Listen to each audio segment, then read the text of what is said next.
especially for people living with ADHD, you know, if they live with other people in their house who don't have ADHD, they're like, well, why can't you just do it? Why can't you just, it's just making a meal. It's just eating breakfast. It's just having a snack. And it's like, no, no, no. It's much more than that. There's like 3,000 more steps that you have to go through to, get the motivation to want to do something. Open the fridge, like you said, Matthew, cut the food up. And, there's so many more steps that make things much more overwhelming. So trying to kind of find some strategies on. All right, welcome back to another episode. We are in the beginnings of season 2. I am very proud that we've been able to make it this far with our podcast in the past year. As I've been probably said that a couple times lately, but um, for those of you who haven't watched, haven't listened before, I'm Brandon. I'm one of the hosts of our podcast, hosted by Revive Wellness Radio. And I'm joined here by two of my colleagues, Mel and Matthew. Matthew, want to give a little intro? Sure, I can go first. I'm Matthew. I'm a dietitian at Revive Wellness, and I work in the areas of pediatrics, general health and wellness, weight gain, as well as food allergies and intolerances. Awesome. I'm Mel. I am also a dietitian at Revive Wellness, and I see very similar folks to Matthew. ADHD, different neurodivergent folks, weight gain, and some pediatrics as well. Glad to have you both on the podcast. I think, well, I didn't intro myself, funny enough, but so I'm Brandon. I'm also a dietitian. So you got an episode with 3 dietitians here from Revive, but I'm also the manager at Revive as well. I work in the areas of sports nutrition, also ADHD, um, various other neurodivergencies, and also in the area of disordered eating and plant-based diets. So we all bring a little bit of a different thing to the table, but the fun thing is that we all have a little bit of a common ground in that we all work with people who have ADHD. Not only though, which brings us into the episode and why we're even here all talking about ADHDs, because this episode is dedicated solely to ADHD. We may have 2 episodes coming out of it. We'll see.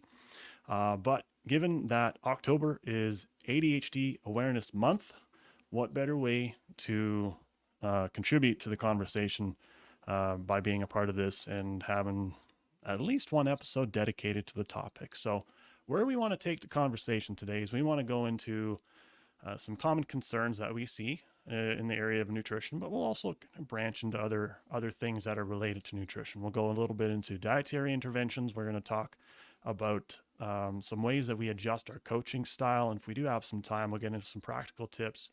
And also, given that this is Mel's first episode with us, she's also one of the dietitians on our team that is newer to the team, and she has been working hard on trying to sort out her practice in the area of ADHD and working with people that have various neurodivergencies. So we got a so-called fresh set of eyes on the topic that we haven't had on the podcast yet. So we'll see. There may be a part 2. We'll see where we get to. But first, let's start out with some common concerns we see. So, Matthew, let's start with you. What are some things that you've either, and this doesn't need to be clients, it could be clients, people that you've talked to, things that you've seen on social media. What are some things that come to mind in the nutrition world that are common concerns for somebody that has ADHD? A very common category, I'd say, is people that are struggling when it comes to eating the right amount. So for some people, this can manifest as going long amounts of times without eating, forgetting to eat, lack of interest in the in eating, things like that. And for others, it can be struggling with mindfulness when it comes to eating. And this can look like eating too much, eating things without really thinking about it through, and that, like I said, that lack of mindfulness or attention when it comes to the diet. And that can be, like I said, during that one specific meal, or it can look like having irregular meal patterns, not eating very regularly, a lot of differences day to day or throughout the day when it comes to eating. Those are, I'd say, the main ones that I see, both in children and in adults. We'll dig into some of those, but Mel, what have you seen so far? Yeah, I think really similar things to what you had mentioned, Matthew, is yeah, the appetite and kind of, even if they're not on medications or they are taking medications, to kind of navigate some of those challenges of um, when should I eat, even if I'm not hungry, even though I know I should eat, and maybe working on some strategies to have a sustainable, eating pattern while not feeling horrible and whatnot. Yeah. If you haven't researched too much about ADHD and how this impacts anything related to daily functioning, nutrition included, one of the hallmarks of ADHD is executive dysfunction. And this includes a variety of things related to organization, decision making, planning, organizing, anything that could be related to those types of things. So, thought processes, processing information, organizing information both internally and then also potentially visually, and all kinds of things. So when you think about these pieces and what Matthew and Mel mentioned, um, it does kind of make sense. So, if somebody has a difficult time switching tasks or transitioning between different things during the day, or, uh, you know, they're focused on something that is of intense interest for a long period of time, the motivation for food is a little bit different. And like Mel said, you throw medication into the mix that, and some ADHD meds have a appetite suppressing effect. We have a situation here where meal timing is all different. There may be some missed meals. Um, Food preferences are quite pronounced depending on time and what's going on for the person. So um, I would agree with everything that both of you have said. And I think the key here is recognizing that these challenges are not as simple to work through as it would be for somebody that doesn't have ADHD, um, which is kind of we'll go into, but it's related to how the brain operates. So when you think about those pieces of both you mentioned, what are some strategies or interventions that come to mind, either that are related to those or that are just generally discussed in the topic of ADHD? Matthew, what comes to mind there? Well, when it comes to strategies in these areas, I think first we should maybe draw a more direct connection between how these things manifest in other aspects of life and how that may connect to food.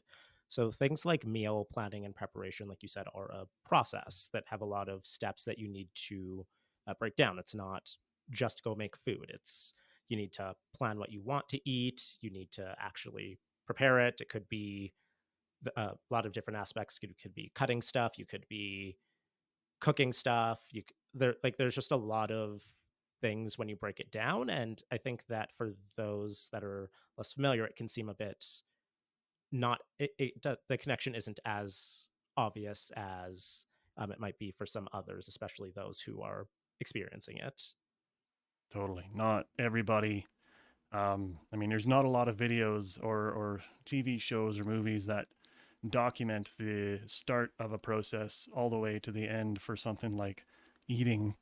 Um, there's so many steps there. And even when I sit down sometimes and think about it for myself, it's overwhelming and exhausting sometimes. So it's hard. 100%. Mel, what do you think about that? Anything to add? Yeah, I think the piece about it being overwhelming, for especially for people living with ADHD, you know, if they live with other people in their house who don't have ADHD, they're like, well, why can't you just do it? Why can't you just, it's just making a meal. It's just eating breakfast. It's just having a snack. And it's like, no, no, no.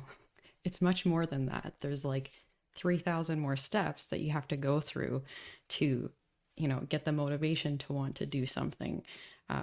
Open the fridge, like you said, Matthew, cut the food up. And, there's so many more steps that make things much more overwhelming. So trying to kind of find some strategies on, making things easy, focusing on some sustainable ways to have food available to make it easy to remember to eat, and some different cues that you can kind of put in place. Life doesn't exist in a vacuum.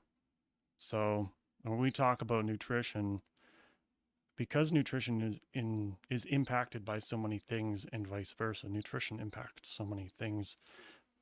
It appears as though that those connections between nutrition and other parts of our lives, and then the other way around, it's a two-way street there, is a little bit more, we'll say, susceptible to stress or susceptible to challenges, energy levels, mood, any of those things.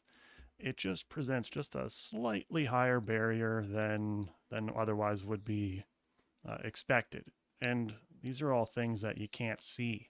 They're all things that you can't necessarily, some people can't even conceptualize. But my favorite one, which is, everybody talks about recipes. People love recipes, different meal ideas.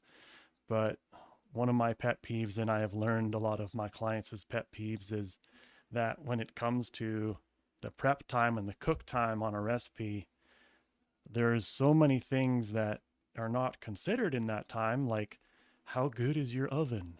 How good is your stove? How many dishes are you making that you then have to clean up afterwards? Like all those things that if you're just looking at the recipe, you won't consider. But as soon as you do it, oh, there's these other things I didn't consider, and now I don't have enough time. And then you can kind of start to see how it becomes more and more challenging in a way. There's your $1 million idea, Bran, of an ADHD friendly recipe book. Unless maybe it exists, of like, you know, what is the actual time that it will take you? You will create X number of dishes. It will take you approximately X number of minutes to wash the dishes after. And On there, they just one more step. Yeah, and they even have some recipes where it'll say that they'll write times for each step, and then it just doesn't actually add up. yeah. Oh. Yeah. The total, this math thing, man. Just let me check the math on that. Yeah. I've seen that too. Yeah. Tough. So, with all of these challenges that are involved, a place that, we could start is with, if we're just, again, going in order here, what are some practical ways that we can go about the planning? And then, let's say, second, the kitchen setup for once we actually start. Chef Lisa did a podcast episode with me. Ooh, I can't remember what episode it is, but it was cooking hacks. There was an episode on cooking hacks, and one of the things that she talked about, which was spectacular, I love the strategy, is setting up all the things that you'll need for what you're going to make. And this is particularly relevant if you're doing something like on a stove or in an oven or something that you don't want to risk burning or something like this. But setting all the ingredients out so that you can see them if you have enough counter space for this, of course, and taking a little bit of time at the beginning to just portion everything out that you need, spices, anything, sauces, whatever, what have you, particularly if you're following a recipe, because then you can be confident that whatever you have out is what you need, and you don't have to double, triple, quadruple check things as you're going. even if it's something as simple as, and it's not even just a recipe, it's just a few things that you're kind of cooking and putting together. Having them all out, visualizing them, obviously there's going to be times where you may miss one and you're like, oh, I forgot this thing. But that can be quite helpful to understand how things come together. But then it also makes the stress level drop just slightly, because then you can see everything. You can even order the things on your counter in a way that you're going to use them if you are able to uh, put that together. Again, very helpful if you're using a recipe or something like that. And then it'll save a little bit of hecticness if you're cooking or making food in the kitchen, because then you just, you dump something in, stir, do whatever you need to do. You don't have to open up packages of things while you're cooking. It's all there for you, I would think. And that could probably a particularly relevant one for me, because we do a lot of recipes sometimes for things, and I've definitely recognized a shortcoming on that front for myself. And I've also heard it from a lot of clients as well. It's just that piece is a little stressful. So anything you can do to decrease that would be immensely helpful.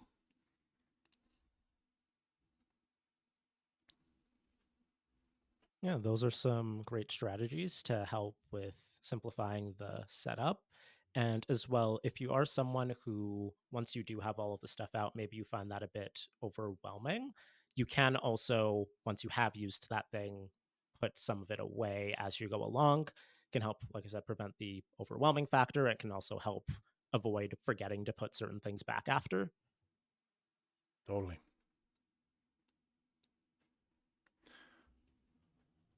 Anything come to mind, Mel?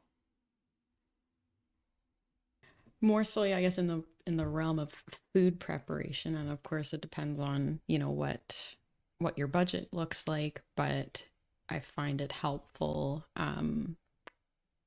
to recommend, if you can buy cut up vegetables, cut up fruit, anything that you can get that's kind of the work is already pretty much done or half done, so that it's a little bit less overwhelming to kind of get over that kind of, yeah, overwhelmingness.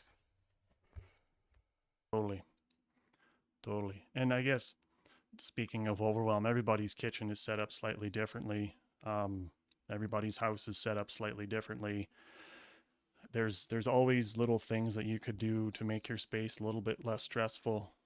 Whether it's, even if you don't have to do all the dishes before you start cooking, but if you know kind of consolidate them to a certain area of your counter, so you have a bit of counter space to work with. Or legit, I've done this one time where you have like a bag or a crate, and if there's things on your counter, not dirty dishes, mind you, but there's just things, a little clutter, temporarily take them off your counter so that you have space to do your work there, as opposed to, you have a bunch of counter space and you're trying to use like a space on your counter like this big. Can be a little tricky. But yeah, I mean, another one of my favorites is organizing your fridge so that you can see the most common things you use first, or the things that you tend to leave in the fridge. Very common, like the crisper in the fridge, where vegetables go to spoil or rot, is not putting them there, putting like your sauces and stuff there instead, or flipping your container upside down if it's a clear container so you can see what's in it. Obviously, don't do that with soup because that would make a complete mess, but things that you wouldn't think of, because in the manual for how do you operate a lot of things, and for instructions for like how to use this container and whatever, like they're never going to tell you that thing, right? That flip your container upside down so you can see inside of it if the lid is not see-through. Like all these, they're not going to put that on the manual, but you can do it. There's no rules. Yeah. And one more thing I want to touch on in the preparation side of things is kitchen safety. So this applies to other realms and other activities, but people with ADHD are more likely to experience injuries, like accidental injuries in various situations. And there are some of those situations that apply in the kitchen. So things like knives and things like stovetops, and just being more mindful of the safety when it comes to preparing food. making sure that we're placing knives in places that are not somewhere where we might accidentally grab it or grab the wrong side. Having those knives that have those covers over top, like those like hard plastic covers over top, to avoid some situations like that. And again, just being careful with things like stovetops and any sources of heat or anything sharp. Graters, things like slicers, mandolins. Those are also a big one that sometimes people's minds go to knives, but when it comes to some of those other options, those are also a risk. Yeah, Even definitely. Yes. countertops. Those can be If you pointy. Yeah, if you run into countertops, like, that's part of ADHD. You have, some perception challenges. So sometimes those countertops get in your way too. Yeah. Yeah, totally. But yes, kitchen safety is definitely an important thing. Yeah. Know thyself too. If you're comfortable with different things or not, or you don't have a skill set, even if you want to build it, like for knife skills, for example, if it's something that you want to build on, but you're not quite there yet. The tip Mel mentioned about cut up vegetables, either fresh or frozen, alleviate some of the stress of having to use your knife so much, or other tools like mandolins if those ones are a bit challenging, or if you don't have them. Also, very, very handy to take some of the work out, and you're not ever going to sacrifice nutritional quality when you're doing something like that, using cut up options. The convenience is well worth it. You pay a little bit more for it, but at the end of the day, if that also makes it more likely that you'll use it and it won't spoil, then there could be less waste overall for you anyways. And again, emphasizing those frozen or canned, diced, and cut options as well to save on the costs. Totally. Yeah. I think what we should probably do, which would be really awesome, because there's a whole, I feel like I say this every episode that we record. We could talk hours about this.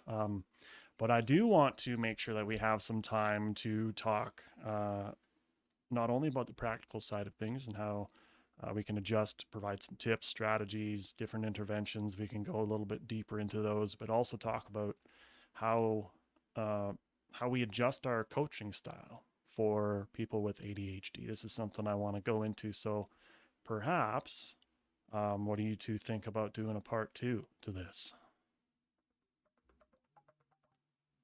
Sounds like a good plan. Yep. There's a lot more to talk about, so it would be good to do at least one other part in addition to this. Yeah. Depending on how that happens after recording this, it may come immediately after this if we make it one episode, or it'll be in the next episode. I guess we'll see. All right. Cool. Well, it was awesome chatting. I look forward to the next one because, this is a topic that's a lot of fun to talk about.